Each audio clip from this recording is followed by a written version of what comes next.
Miren, señores, con nosotros, el comunicador y abogado, el abogado y comunicador, Yerjan La Antigua.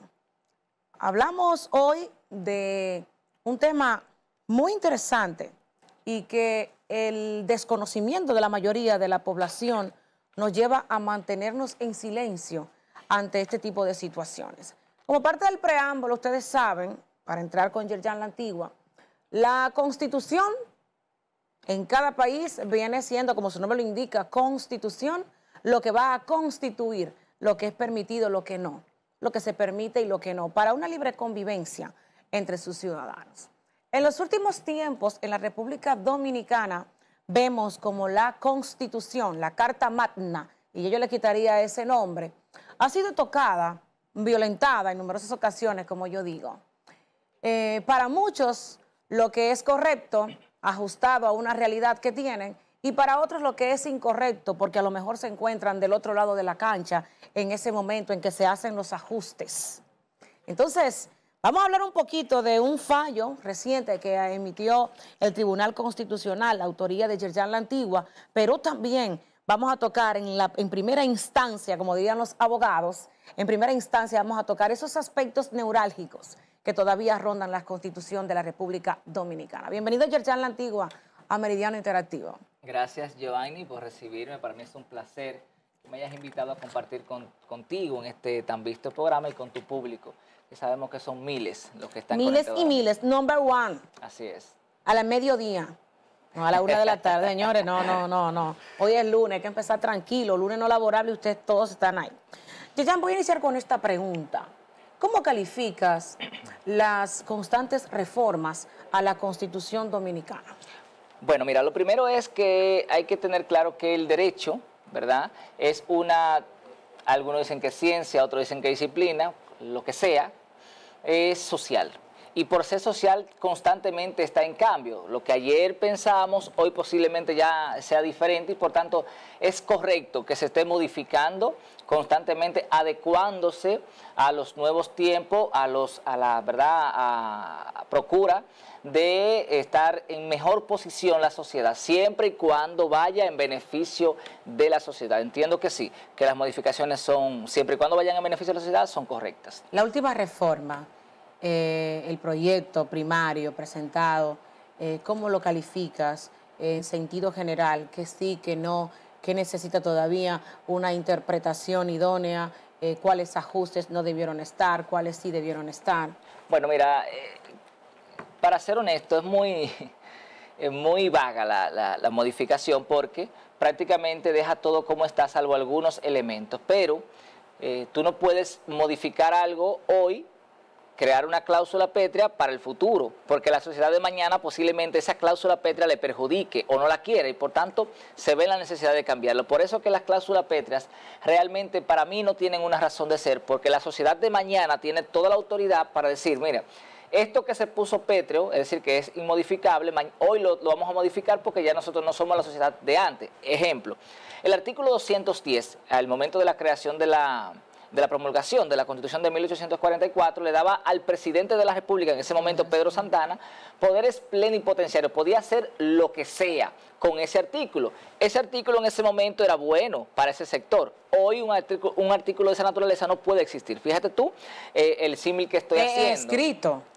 porque yo he notado que en acciones obviamente, no hay nada lejos de Pedro Santana y el poder plenipotenciario. En esa Constitución de 1844 se permitía la pena de muerte. Hoy la pena de muerte es imposible, precisamente porque hemos ido ganando. Pero quizás mañana otra sociedad entienda que sí, que es correcta, como es el caso de Estados Unidos. Entonces, fíjate tú que lo de las cláusulas pétreas en una Constitución o en una ley no parece algo lógico porque la sociedad, precisamente por ser un ámbito social, va cambiando y el pensamiento de hoy no es el de mañana.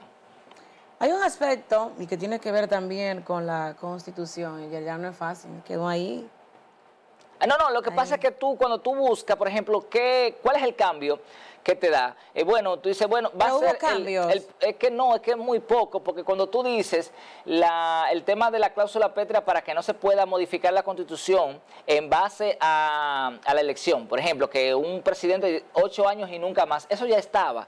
Ahora bien, mañana va a venir otro partido que posiblemente tenga todo el poder que tiene el PRM y también lo va a modificar si quiere. Es un asunto que es muy ligero, porque como te digo, tú no puedes poner una cláusula pétrea para que rija todo el tiempo, eso mañana se puede cambiar. Lo que pasa, mira, que hay aspectos que la población no se le explican. La población ve que dice, bueno, hoy van a promulgar la Constitución, la nueva reforma. La gente ve que introducen tal proyecto, pero la gente solamente, el desconocimiento, hace repetir lo que escucha. Correcto. Pero hay gente que no domina los conceptos, quizás porque se usan conceptos ambiguos, quizás porque se usan conceptos disfrazados, y a la gente no es lo mismo que tú le digas, como un amigo, antes de explicarte que el río está sucio, que te pueda decir, la corriente fresca, la corriente fresca con cuenca inagotable, en la turbia situación, ya te está diciendo, el río está sucio. Claro. Primero tú dices a un dominicano, bueno, el río está sucio, a que tú le expreses en forma de un poema largo, con palabras rebuscadas, que tú le digas lo mismo.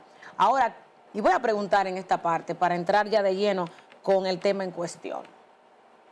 ¿Beneficia, o sea, en qué beneficia la reciente modificación de la Constitución al pueblo dominicano?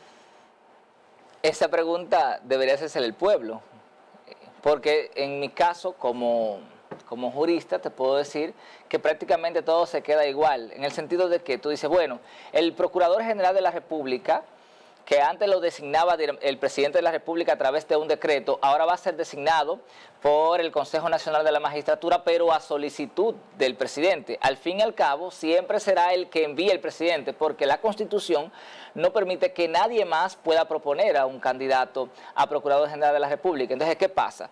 Bueno, sencillo, el presidente va a mandar el candidato que entienda y el Consejo Nacional de la Magistratura no tendrá otra opción que elegir a ese. Y si no está de acuerdo con ese, entonces el presidente mandará a otro. Y entonces será siempre el que el presidente diga, decir que no hay un cambio. Y con relación a la cantidad de diputados, ¿qué cantidad de diputados bajó? ¿Qué impacta eso a la economía nacional y qué impacta a la sociedad dominicana? Es como te digo, es un tema que realmente se quedó un tanto vacío, diferente a la modificación del año 2010 que trajo al Tribunal Constitucional. Ya el hecho de que tú decir, trajo el Tribunal Constitucional la modificación del año 2010, sí te habla de un avance que se pueden palpar los resultados. Excelente respuesta, yo coincido con esa respuesta. La gente, creo que ni se habló de la modificación. No, porque no impacta. O sea, nada relevante. Yerjan La Antigua, ante el Tribunal Constitucional, precisamente, en su ejercicio civil, penal y demás, como jurista, y quiero que me hable un poquito de este recurso incoado ante el Tribunal Constitucional en materia penal. Sí. Justamente por acciones que tienen que ver con el Código Procesal Penal. Y violaciones precisamente de la Constitución. Mira, la Constitución. Esta acción que llevamos conjuntamente con el colega Jorge Peña ante el Tribunal Constitucional, precisamente por violaciones a derechos fundamentales. Los derechos fundamentales están contenidos en la Constitución de la República Dominicana. ¿Y qué estamos nosotros planteando acá? Bueno, vamos a poner a la gente en contexto. Estamos atacando los artículos 281, 282 y 283 del Código Procesal Penal. ¿Qué establecen estos artículos? Bueno, establecen lo que se llamaría el archivo provisional y el archivo definitivo. Pero estábamos atacando el archivo provisional. ¿Por qué? Sencillo, y usted que nos está viendo, si tiene alguna situación parecida, se va a dar cuenta dónde está la violación. A ti te imputan un hecho, Joanny, el Ministerio Público te acusa de un hecho, te lleva ante el tribunal te impone una medida de corrección o te da libertad pura y simple, y le da un plazo al Ministerio Público de 6 meses o 3 meses. Si tú estás bajo prisión, te da 3 meses para presentar acto conclusivo, es decir, para que acuse, presenta la prueba y acusa. Si estás en libertad, entonces te da 6 meses para que presente la prueba y acuse. Se va donde un juez, que es el juez de la instrucción, y ese juez determina si esa acusación tiene validez para seguir a un juicio de fondo. ¿Qué hace el Ministerio Público en una gran cantidad de ocasiones? Que cuando no consigue la prueba y tiene algún vínculo con la parte que está acusando, con el querellante, entonces te archiva el caso de manera provisional.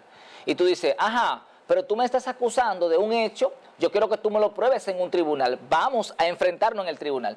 El Ministerio Público le saca el cuerpo, le sale corriendo y te lo archiva de manera provisional. Y adivina qué, tú tienes que esperar 4 años, 4 largos años con ese proceso abierto para poder entonces defenderte de él. Cuando nosotros vemos esta situación, nos damos cuenta que ciertamente hay una violación, porque se supone que ese archivo provisional tiene que tener un plazo, y el plazo no puede ser de 4 años porque es muy largo. Y encima de que mantiene a una persona atada jurídicamente a un proceso. Te mantiene atada. Pero ¿qué pasa?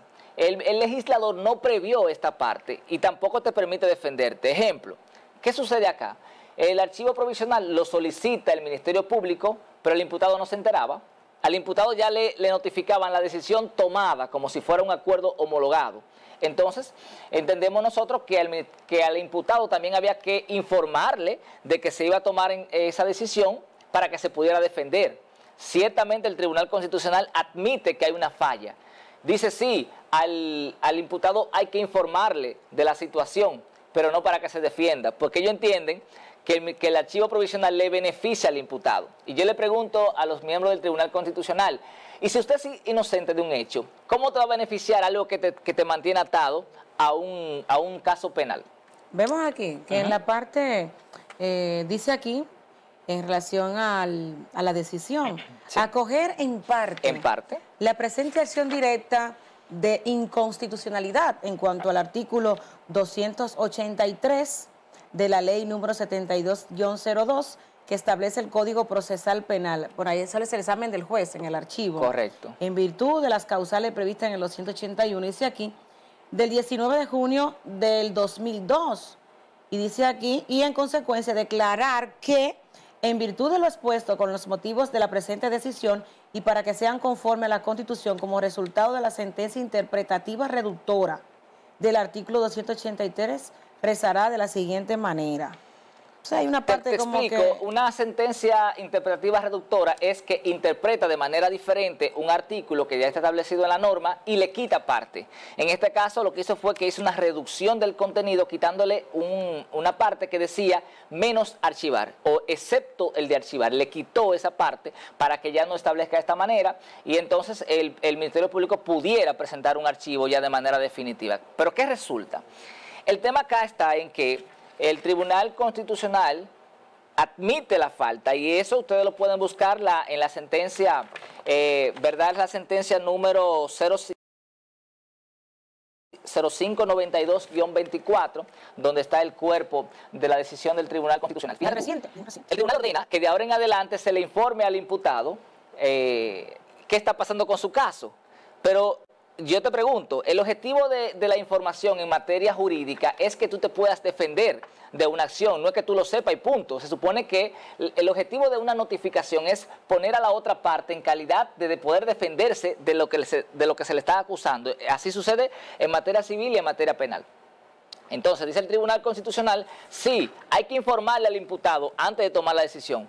Pero ¿para qué tú me informas si no me vas a dejar defenderme? Si yo no puedo objetar esa decisión del Ministerio Público que decide archivar mi caso cuando yo lo que quiero es ir a litigar. Entonces, aquí hay una violación flagrante que obviamente habrá que corregir a futuro, porque si ustedes notan, señores, ¿cómo es posible que a una gente lo acusen de cometer un hecho, luego no hay pruebas para eso, para demostrarte tu culpabilidad o la ocurrencia del hecho, y entonces te archiven el caso durante 4 años? 4 años no parece un plazo razonable para resolver un caso. Hay un daño moral, claro, hay un daño psicológico, hay una afectación económica, hay paralizada una vida de un ciudadano.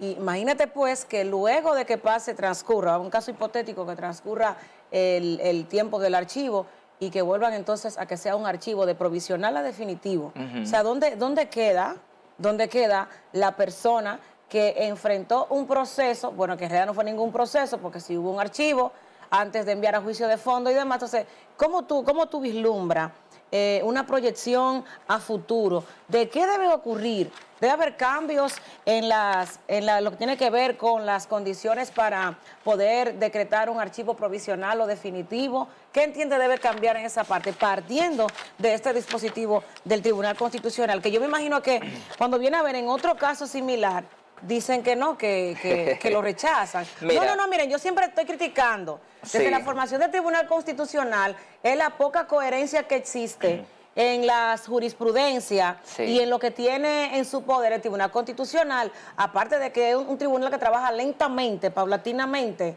en lo que tiene que ver con las sesiones incoadas, no sé qué decirlo también. Sí, mira, es fácil. Yo soy un fiel lector del Tribunal Constitucional y tengo la mayoría de sus criterios y lo voy anotando por tema. Por ejemplo, ¿qué ha dicho el propio Tribunal Constitucional? Que aquí hay una contradicción. Dice, cito, mira, este tribunal, esta es la sentencia 0080 del año 2021, establece el Tribunal Constitucional que este Tribunal Constitucional ha acentuado que toda decisión, óigalo bien, toda decisión del Ministerio Público en ocasión de una querella puede ser objetada ante un juez de la instrucción. Oigan esto, el propio tribunal dice, todo lo que el Ministerio haga el Ministerio Público frente a un imputado, este tiene derecho a objetarlo. Sin embargo, en esta sentencia ellos desconocen ese precedente constitucional de ellos mismos, es decir, se contradicen. Y dice también que esa decisión, luego de ser objetada ante el juez, también puede ser apelada, que es lo que nosotros estamos buscando. Estamos diciendo, si tú me estás acusando de un hecho y luego no encuentras pruebas, pues ven, enfréntate conmigo en el tribunal y demuéstrame que ese hecho ocurrió o que mi cliente o que yo soy culpable de ese hecho. Aquí debajo dice que el juez puede confirmar o revocar el archivo. Pero eso es, ¿sabe quién tiene la oportunidad de hacer eso? El querellante solamente. Fíjate tú que hay una desigualdad y por eso nosotros establecimos que también hay una violación al derecho de igualdad. El único que puede objetar el archivo provisional es el querellante y la víctima. El imputado no puede porque supuestamente le beneficia. Y yo le pregunto a los jueces del Tribunal Constitucional, ¿quién le ha dicho a ellos que, por ejemplo, un archivo provisional beneficia mientras el caso se mantiene abierto? Ahora, ¿cuál sí te beneficia? El archivo definitivo, que es el que debe operar cuando no hay pruebas, porque dice la ley, si no hay prueba para demostrar la ocurrencia de un hecho, lo que procede es absolver, es la absolución, lo establece el propio Código Procesal Penal. Sin embargo, aquí vemos una serie de violaciones. Ejemplo, ¿cómo tú no le permites a una gente que se defienda de algo que le está afectando? Dice el Tribunal Constitucional que como te libera de las medidas de coerción, ya tú estás siendo beneficiado. Pero si yo soy inocente, entonces también se me está violando durante 4 años en lo que es la presunción o el estado de inocencia que se supone que este estado debe reconocerme. Entonces, hay una serie de violaciones constitucionales en el archivo provisional. ¿Y dónde queda la presunción de inocencia entonces? No, abolida totalmente, queda totalmente abolida. El tribunal desconoce la presunción de inocencia, que no es presunción. Hay que aclarar que ya la Suprema Corte de Justicia ha establecido que no es presunción, sino es un estado. Es un estado, la inocencia es un estado que debe reconocerse en nuestro país. Lamentablemente, aparentemente un tema político se juega en este tipo de decisiones, aunque acogen en parte, aunque el tribunal admite las faltas, las infracciones constitucionales, ellos no que rechaza algunos aspectos. Rechaza, pero lo condiciona. Cuando tú ves que dice, mira, en el ordinal tercero, el Tribunal Constitucional dice, rechaza, ¿verdad?, en virtud de la interpretación. Es decir, lo deja muy ambiguo, conforme a la indicada acción directa de constitucionalidad. Declara conforme con la Constitución esos artículos, o el artículo 281, siempre y cuando, oigan esto, siempre y cuando, es decir, también ambiguo, la aplicación de esa o de ella sea en conjunto con las disposiciones del artículo 148 y 149. El artículo 148 y 149 lo que establece es el archivo definitivo. Entonces, en este caso no puede ser que usted tenga que esperar 4 años para usted defenderse de un caso que no está en los tribunales. Y esta parte, para nosotros entendemos que es una violación que se debe corregir. Lamentablemente el Tribunal Constitucional no lo corrigió como debió hacerlo. Y nosotros entonces vamos a proceder por otras vías para tratar de subsanar este vacío que hay en esa ley. En el sentido de que la posibilidad del archivo modificable no debe exceder de la duración máxima del proceso. Pero entonces, ¿cuál proceso? Exactamente, la duración máxima del proceso es de 4 años, pero esos 4 años es peleando en los tribunales. O sea, te pone un límite de 4 años, pero sí es peleando en los tribunales para que el Ministerio Público o las partes envueltas no excedan más de ahí. Sin embargo, fíjate tú que a los 3 meses el Ministerio Público te archiva el caso de manera provisional porque no tiene pruebas y tú tienes que esperar 4 largos años. Coloca a la persona en un estado ni de inocencia. O sea, lo coloca en un estado de que no puede defenderse. En un limbo jurídico. No puede defenderse. Es decir, yo te voy a decretar, entonces yo diría entonces, si me piden definir un archivo provisional, yo diría que es la acción mediante la cual se ata de pie y mano a un ciudadano que tiene un conflicto con la justicia. Pero supón tú que no lo tenga. Supón tú que un fiscal diga, voy a atacar a Joanny Paulino, le voy a hacer un expediente, la voy a acusar de absolutamente nada, no tengo ninguna prueba, pero la voy a acusar porque el Ministerio Público tiene esa prerrogativa de acusarte de cualquier cosa, te llevan a un tribunal, la juez, como es el caso de un deportista acá, que es un caso muy importante, ese deportista entregó a su hijo, un caso realmente doloroso, ese deportista entregó a su hijo, cuando fue al cuartel le dijeron, ¿y las armas? Él habló con su hijo, en acuerdo con el Ministerio Público y con la propia policía, buscó él las armas que su hijo le dijo dónde estaban, oigan, un padre responsable, y cuando llega al cuartel lo dejan preso por porte ilegal de armas. Entonces, ¿qué pasa?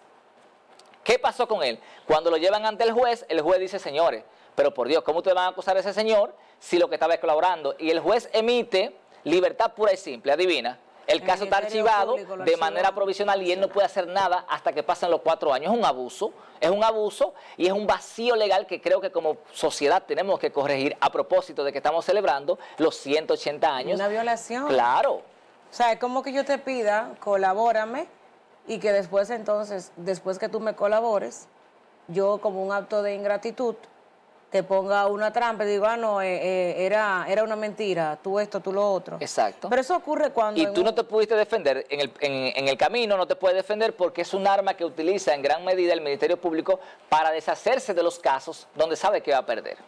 Entonces es una violación a derechos fundamentales, al derecho de defensa, al derecho de dignidad, al derecho de la igualdad de armas.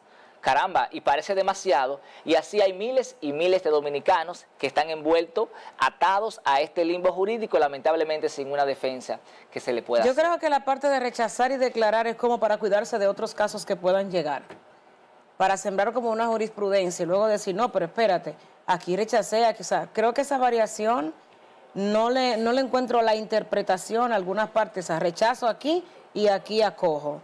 Acojo aquí, declaro aquí, pero entonces en sentido general, acojo el recurso y digo que sí, que tú tienes la razón. Entonces como que me gustaría leer la profundidad para poder darme cuenta de muchos aspectos. Señores, agradecer a Yerjan La Antigua, algo que agregar. No, gracias a ti por recibirnos, porque este tipo de temas es importante que se lleve a los medios de comunicación, no por el hecho de que seamos nosotros, sino por la importancia que reviste de tantos dominicanos, miles de dominicanos que están envueltos en este tipo de situaciones y que nosotros hemos identificado y que hemos querido llevarlo ante el Tribunal Constitucional, pero lamentablemente a veces las decisiones no son lo más justas posible y por eso queremos llevarlo a los medios de comunicación. Ojalá los legisladores nuestros puedan tomar esta idea y llevarlo al Congreso para que se modifiquen estos artículos que son altamente violatorios al derecho de la dignidad, de igualdad y de defensa de las personas. Pero si lo desconocen, ¿no lo van a llevar? Bueno, se lo estamos poniendo en conocimiento. Para esto hay que conocer.